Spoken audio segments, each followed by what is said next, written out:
அஸ்ஸலாமு அலைக்கும் வரஹ்மத்துல்லாஹி வபரகாத்துஹு.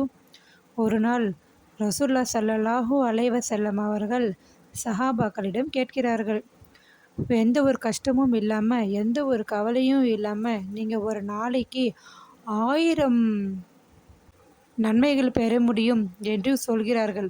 அதற்கு சஹாபாக்கள், யா ரசூலுல்லாஹ், எப்படி அது?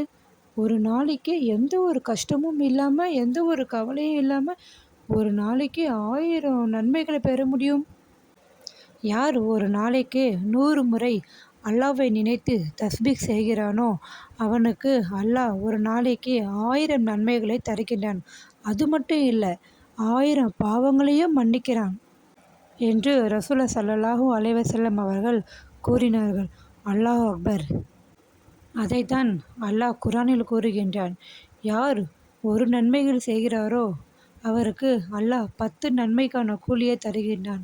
யார் ஒரு பாவங்களை செய்கிறானோ அவருக்கு அல்லாஹ் ஒரு பாவத்திற்கான பாவம் மட்டும்தான் தருகிறான். ஆகையால் நாம் அனைவரும் அல்லாஹ்வை நினைத்து தினந்தோறும் தஸ்பீஹ் செய்வோம். நம்முடைய நன்மையின் கணக்கை பெருகுவோம். அல்லாஹ்விடத்தின் பாதையில் நாம் சொர்க்கத்திற்கு செல்லுவோம்.